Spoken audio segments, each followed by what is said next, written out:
warahmatullahi wabarakatuh. Perkenalkan, nama saya Putri Arani Ibrahim Hasanah.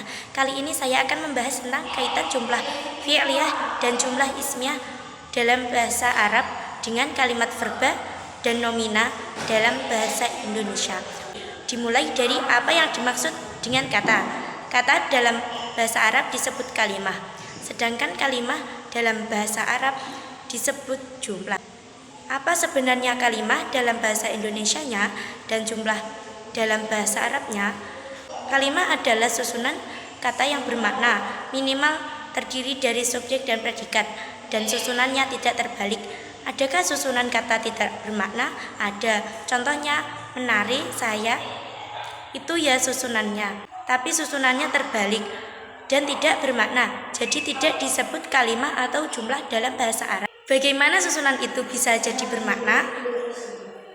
Harus subjek dulu baru predikat dalam bahasa Indonesia. Contoh, saya menari. Nah, kalau itu baru dinamakan kalimah dalam bahasa Indonesia. Lalu bagaimana dengan bahasa Arab yang disebut jumlah? Apakah subjek dulu baru predikat? Tidak. Jumlah pada bahasa Arab itu ada dua macam, jumlah fi'liyah dan jumlah ismiyah. Susunan jumlah fi'liyah yaitu predikat dulu baru subjek, yang mana predikatnya dinamakan fi'il dan subjeknya dinamakan fa'il. Sedangkan susunan jumlah ismiyah sama seperti susunan kalimat dalam bahasa Indonesia. Subjek dulu baru predikat, yang mana subjeknya dinamakan mubtada dan predikatnya dinamakan khobar. Jika dalam bahasa Indonesia ada istilah kalimah verba dan kalimah nomina atau non verba. Apa yang dimaksud dengan kalimat verba? Verba berasal dari kata verbal yang berarti kata kerja. Kalimah verba adalah kalimat yang predikatnya berupa kata kerja, sedangkan yang predikatnya bukan kata kerja disebut kalimat nomina atau non verba.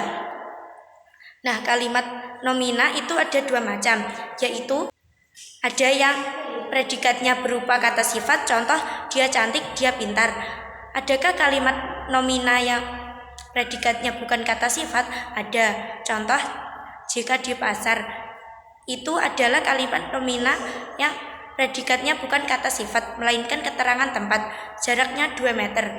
Subjeknya jaraknya predikatnya 2 meter. Lalu apa kaitan dalam bahasa Arab? Jumlah ismiyah dan jumlah fi'liyah dikaitkan dengan kalimat verba dan nomina. Pada dasarnya kalimat verba yang predikatnya berupa kata kerja dalam bahasa Arab itulah yang dinamakan jumlah fi'liyah. Pada kondisi tertentu berupa jumlah ismiyah. Pada dasarnya kalimat nomina yang predikatnya kata sifat itu adalah jumlah ismiyah. Contoh kata sifat: pintar, cantik, bodoh, tinggi. Itu dalam bahasa Arab menggunakan jumlah ismiyah. Ada yang menggunakan jumlah fi'liyah, tapi jarang sekali. Rata-rata menggunakan jumlah ismiyah. Jadi kalau predikatnya kata sifat atau dalam bahasa Indonesianya disebut kalimat nomina, itu dalam bahasa Arabnya cenderung ke jumlah ismiyah, tapi kalau verba lebih cenderung ke jumlah fi'liyah. Tapi juga kadang bisa di jumlah ismiyah, sedangkan kalimat nomina yang predikatnya bukan kata sifat itu pasti jumlah ismiyah, bukan jumlah fi'liyah. Sekian, wassalamualaikum warahmatullahi wabarakatuh.